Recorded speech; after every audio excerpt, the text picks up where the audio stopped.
마가복음 13장 1절부터 13절까지 말씀, 끝은 아니라 라는 제목으로 함께 하나님 말씀 나누겠습니다.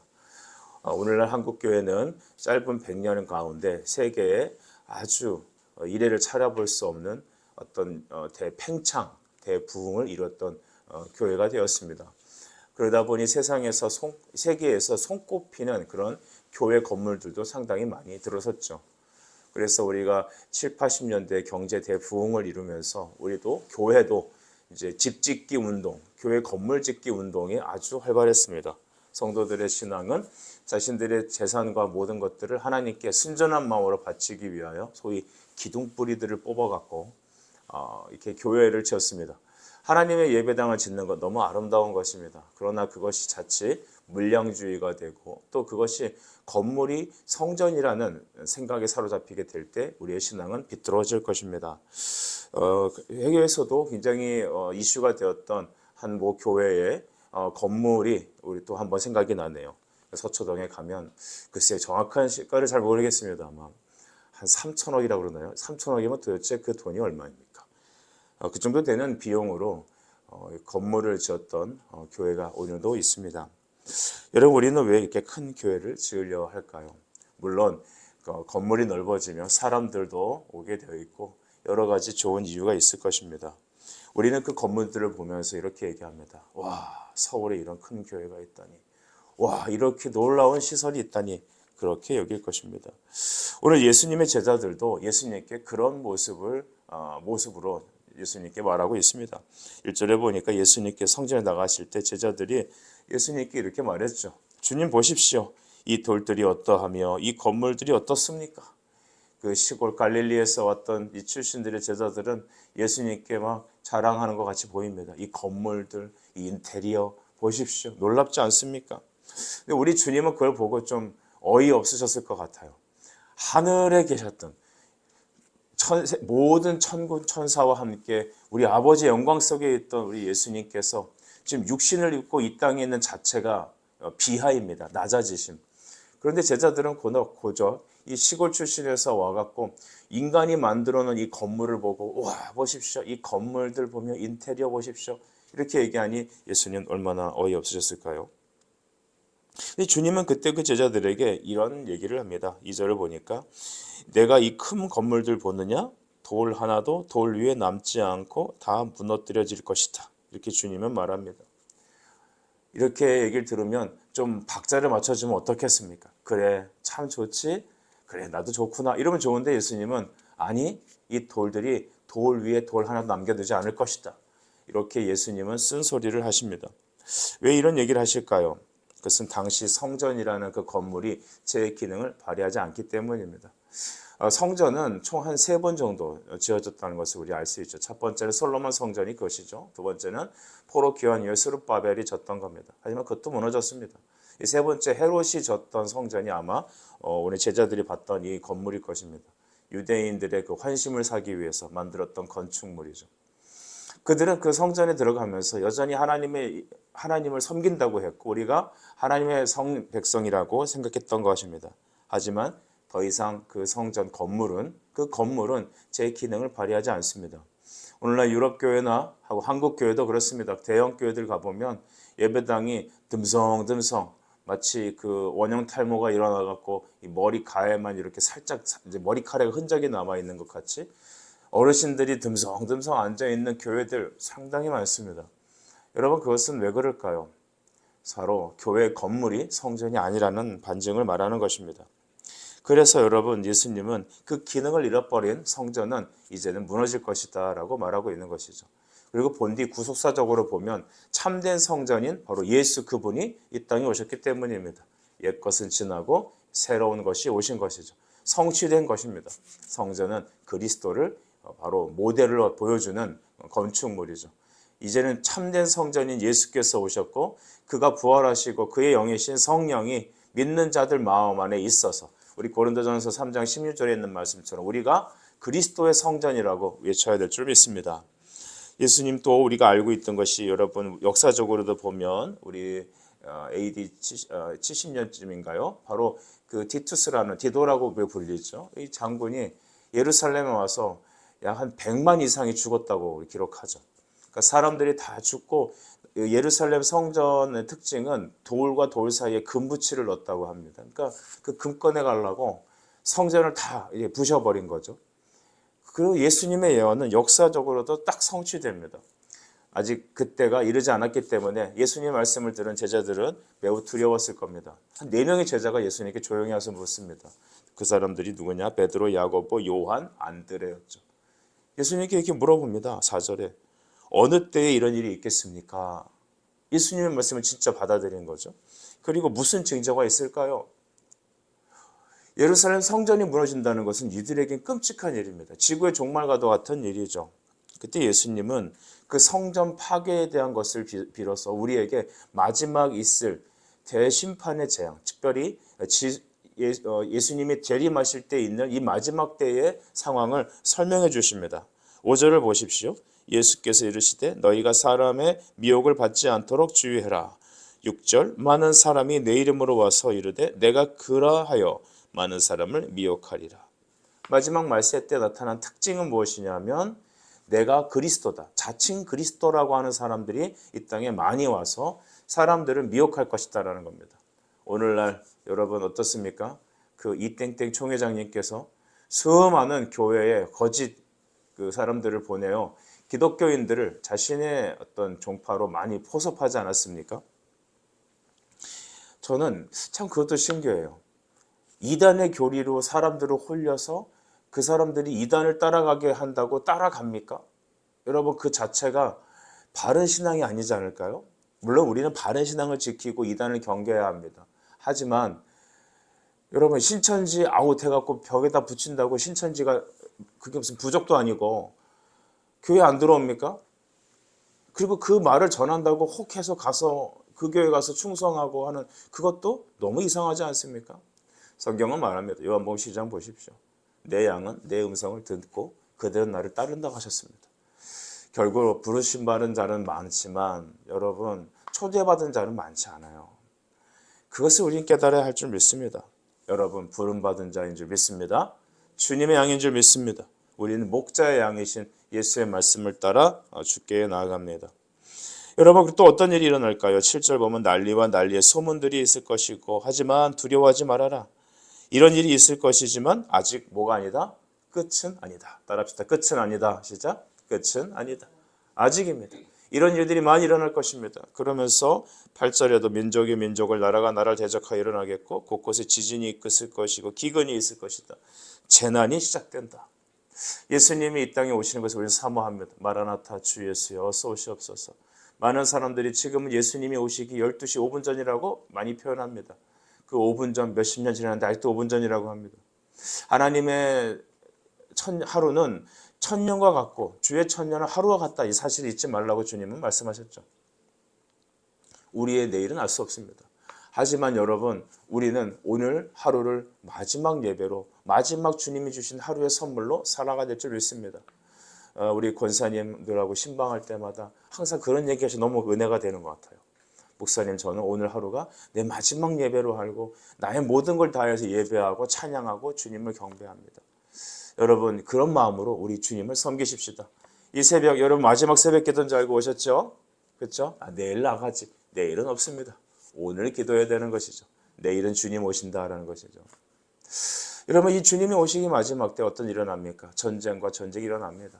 정말 우리 현실에서 지구촌 곳곳에 일어나는 모든 곳에서 보게 됩니다. 분쟁과 분쟁이 일어납니다.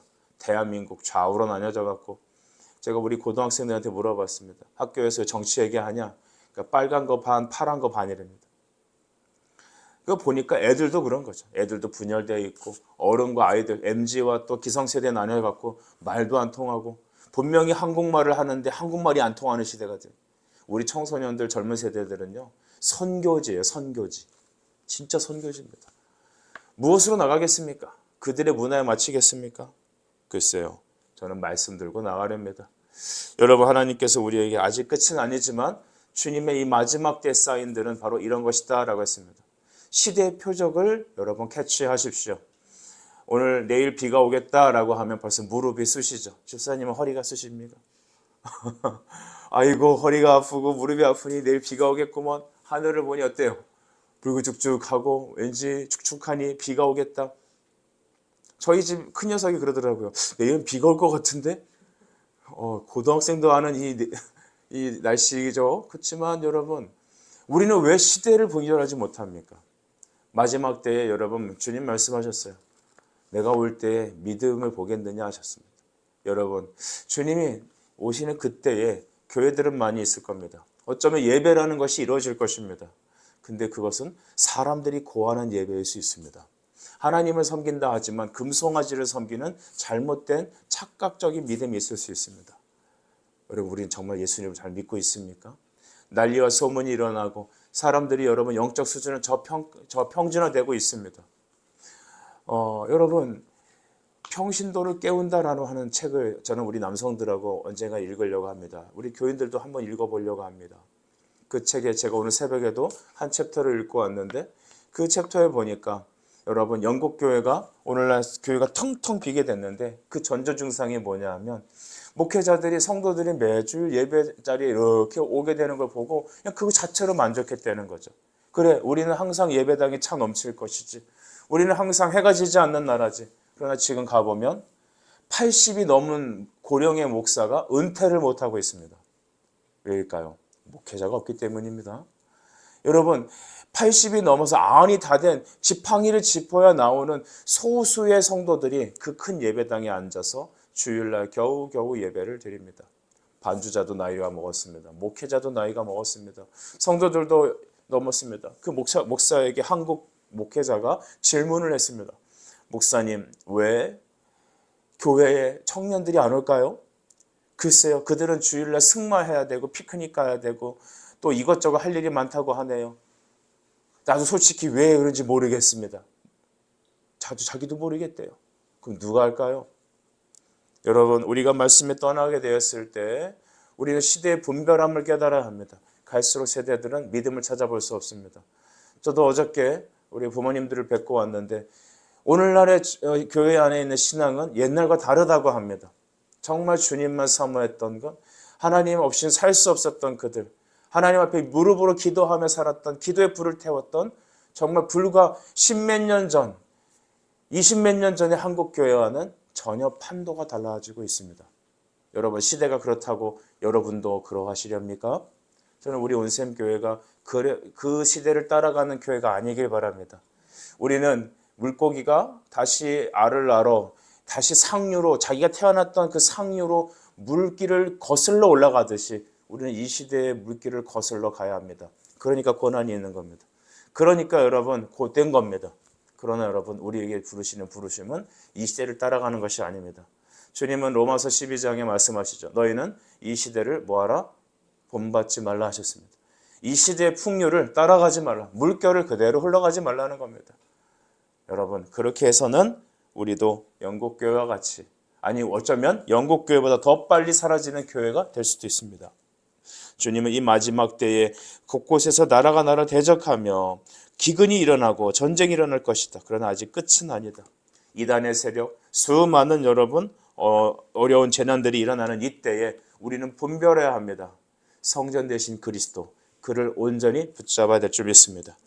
이제 마지막 때에 우리는 어떤 일이 또 있겠습니까? 박해와 고난이 찾아올 겁니다. 그 박해, 믿음으로 인한 박해와 어려움 속에서 성도들에게 요구하는 것은 바로 믿음의 인내입니다. 9절 보십시오. 너희는 스스로 조심하라 하셨습니다. 사람들이 너희를 공에 넘겨줄 것이다. 너희를 회당에서 매질할 것이다. 임금들 앞에서 너희는 서서 재판을 받을 것이다.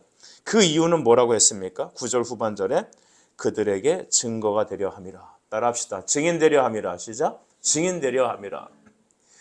우리 바울도 보면 여러분 아그리빠 왕에서 복음을 선포하잖아요. 디모데후서 4장 2절에 바울은 분명히 우리에게 말합니다. 너는 말씀을 전파하라. 때를 얻든지 못 얻든지 전파하라. 항상 힘쓰라. 여러분, 때를 얻든지 못 얻든지 뭐하라? 말씀을 전파하라. 항상 힘쓰라. 목사에게만 준 사명이 아닙니다. 여기서 말하는 것들은 예수님의 제자들, 성도들을 말하는 것입니다. 여러분, 콩나물 하나를 사더라도 복음을 전할 수 있는 기회를 삼으십시오. 명절 때 가족들이 모이면 잘 지내셨으면 어쩌셨습니까? 말하지 마시고 그 속에서 예배가 드려져야 되고 우리 가족들이 정말 신앙 안에서 교제가 되어야 합니다. 그런 가문은 축복될지어다. 여러분, 우리 자녀들하고 말씀을 나누면서 또 여러분 주일날 예배 끝나고 집에 가서 TV 보면서 널브러져서 이제는 좀 더 이렇게 세상적으로 내가 즐기던 드라마를 보고 세상에서 살지 말자라고 하지 말고 좀 더 아이들하고 그들이 말씀으로 살아가고 있는지 한번 교제하십시다. 너무나 중요한 것입니다. 여러분 특별히 예수 믿으면 평안하고 잘되고 행복하고 세상에서도 부러워할 만한 상황을 우리에게 말씀하지 않으십니다. 그런 컨디션이 예수 믿는 사람들의 삶이라 말하지 않습니다. 어떻게 말하냐면 너희는 공에 넘겨질 것이다라는 겁니다. 그리스도인들은 여러분 힘들어요, 이 세상에서. 왜냐? 공중권세 잡은 마귀들이 주관하는 그 세상 속에서 빛으로 살아가니까 마귀가 놔두겠습니까? 너희들은 회당에서 매질을 당할 것이다라는 거예요. 우리 컨셉하고 안 맞는다는 거죠. 물매를 맞을 겁니다. 오늘날도 여러분 학교나 어느 곳에서든지 우리 아이들에게 물어보십시오. 너는 학교에서 나는 크리스천이라고 당당하게 살아가는지. 아닐 겁니다. 왜냐? 물매를 맞기 때문입니다. 그러나 기억하십시다. 임금들 앞에 하나님께서는 세울 것입니다. 세상의 중심에 우리를 세우실 겁니다. 박해받고 고난받는 현장에서도 우리를 여러분 증인으로 세우실 겁니다. 하나님께서는 어떻게 여러분 복음을 선포하십니까? 우리 바울은 골로새서 1장 24절에 다음과 같이 말합니다. 그리스도의 남은 고난을 나는 내 육체에 채우노라. 바로 이것이 그런 의미죠. 복음이 전파되는 것은 고상한 방법으로 세상이 원하는 방식으로 우리가 드러나지 않습니다. 우리는 착각합니다. 내가 성공하면 예수님이 높아질까? 우리 아이가 공부 잘하면 그것이 영광이 될까? 내가 세상에서 행복하게 살면 주님도 행복하게 사실지 않을까? 하나님은 복음을 그런 식으로 전파하지 않습니다. 하나님은 어떤 식으로 우리를 증인 삼으시냐 하면 회당에서 매질당하게 하시고 또 권력자 임금들 앞에 서게 하셔서 그 입술로 증거하게 하신다는 겁니다. 예수 그리스도를 믿는 사람이 이런 고난 속에서도 복음을 위해 살고 예배하고 주님을 전파하고 야, 저 사람은 진짜 찐이구나. 저게 진짜 복음이구나라고 깨닫게 하신답니다. 꽃은 화병에 꽂아서 아름답게 피어서 그 꽃을 보고 사람들이 쫓아오는 게 아니라 꽃잎이 짓이겨서 그 향기가 진동하게 하여서 사람들이 그 꽃 내음을 맡고 하나님께 나온다는 것을 여러분 기억하셔야 합니다. 이렇게 얘기하면 안 들으려고 합니다. 매질당하기 싫으니까. 여러분 이 말을 하는 저 자신도 고난이 싫습니다. 하지만 여러분 주님은 우리에게 뭐라고 말씀하십니까? 10절 복음이 먼저 만국에 전파되어야 될 것이다. 사람들이 너희를 끌어다 넘겨줄 때 너희가 무슨 말 할지 염려하지 말라고 합니다. 왜냐하면 말하게 하시는 이는 너희가 아니라 누구시다? 성령이시니라. 여러분 우리가 전도하고 우리가 누구 사람 만나고 어려움을 당할 때마다 염려하지 마십시오. 대신 이렇게 기도하십시오. 주님, 나는 주님을 믿습니다. 나를 통해 일할 하나님을 기대합니다. 우리 자녀들을 학교 보낼 때마다 잠잘 때마다 축복하며 보내십시오. 너는 예수 그리스도의 증인이다. 하나님 이 아이가 어딜 가서든지 하나님 그때 할 말을 그 입에 넣어주십시오. 천군 천사 지켜주십시오. 주님 이 아이가 하나님의 영광의 도구로 쓰임받게 해주십시오. 장차 여러분 12절에 보십시오. 형제가 형제를 아버지가 자식을 죽이는데 내어줄 것이며 자식이 부모를 대적하고 죽게 할 것이다. 13절 너희가 내 이름으로 말미암아 모든 사람들에게 미움을 받을 것이나 같이 읽습니다.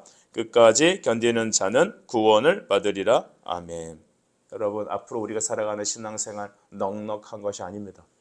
말세의 지말에 가면 갈수록 우리는 주목해야 될 것이 있습니다. 어떻게 하면 박해를 안 받을까? 어떻게 하면 피할까? 고상하게 살까? 대형 교회에 가서 뒷자리에 앉아서 가만히 고상하게 예배만 드리려고 하는 성도 여러분이 있다면 회개하셔야 합니다. 하나님이 보내시는 그 현장의 교회에 가셔서 삶의 현장의 중심에 가셔서 주님의 사명을 감당해야 합니다. 이것이 십자가를 깨달은 사람들입니다.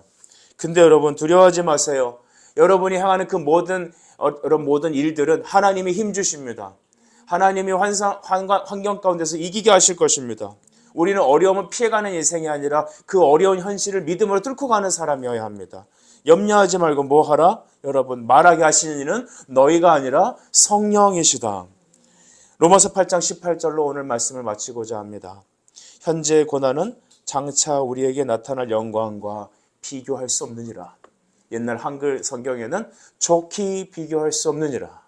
여러분, 오늘 우리에 있는 현실, 기도하는 현실, 믿음의 첫 발을 띄는 모든 일들, 여러분, 하나님이 성령으로 우리를 행하게 하실 것이며 오늘날의 이 어려움의 고난은 장차 나타날 영광과 비교할 수 없으니 주 영광 바라보며 표대를 향하여 전진하는 우리 온셈의 모든 성도들 되시길 간절히 축복합니다. 기도하겠습니다.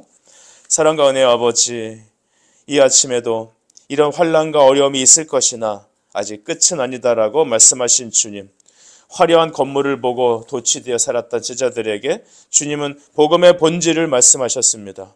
주여, 복음이 먼저 만국에 전파될 것이다. 이 천국 복음이 온 세상에 전파되어야 되려니 그제서야 끝이 오신다 하셨으니 오늘 있는 현실 속에서 우리가 예수의 증인으로 설 수 있도록 주여 우리에게 믿음 허락하여 주시옵소서. 예수님의 이름으로 기도드립니다. 아멘.